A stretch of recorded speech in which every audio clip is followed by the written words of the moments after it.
So the box on page 7 summarizes what we just learned from example 3 regarding reflections. Okay, so again, I'm going to start by focusing here. If you can see where the little eraser icon here is, I'm going to focus on this, and then I will return to the top part of the box. Okay, so what's going to happen is you're going to be given a basic function. Okay, it definitely could be one of the basic functions that we learned about in section 3.4, and there is going to be some kind of negative sign involved, and if there is a negative sign involved, that's indicating that there is a reflection. Okay, if the negative sign goes in front of the basic function itself, remember here f of x is the original function, the basic function that we're working with.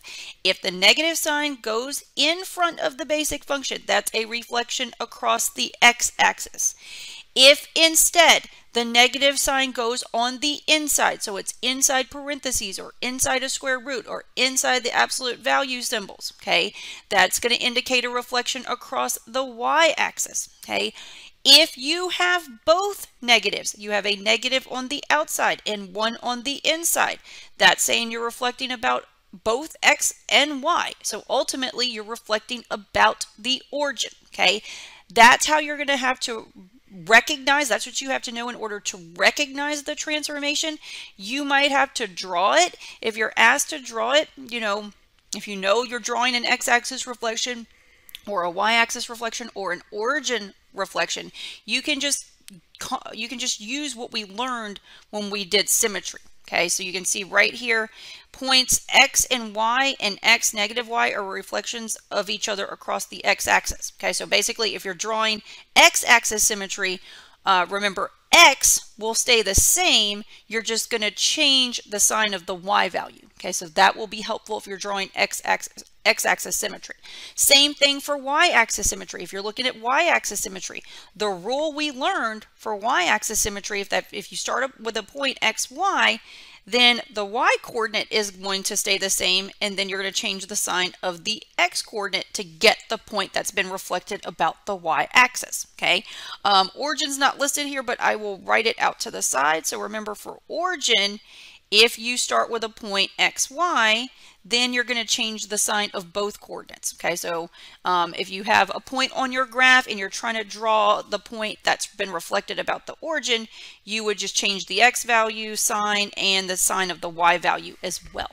Okay, so that's some handy information. Okay, let's try example 4, which will also involve reflections here. Okay, so let's read it. It says, if 3, 6 is a point on the graph of y equals f of x, which of the following points must be on the graph of y equals negative f of x?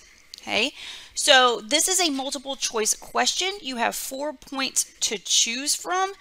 It may seem like an abstract question because you don't know what f of x looks like. Okay, we don't know what it is. We don't know what it looks like. We don't know what the equation is, but that's okay. We can still do this, okay? Whatever the graph is, we know that the point 3, 6 is on that graph, okay? To do this question, I recommend drawing it out because it's really visual.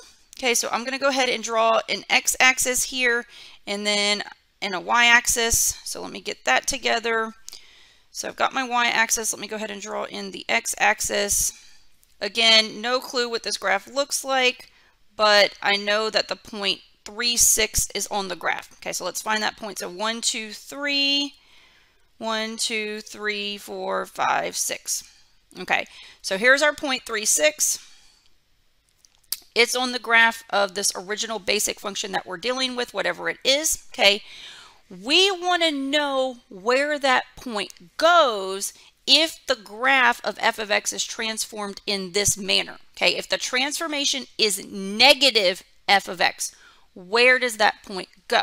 Okay, well, what kind of transformation is this? Okay, again, we started with f of x. We have f of x, but now we have a negative sign in front. Okay, so if you go back to your reflection rules, what does it mean when you take your original function and you just stick the negative out front? Well, it means this. Okay, this is going to be a reflection across the x-axis, okay? So that's what this is. This is a reflection over the x-axis, okay? So let's try to draw this out.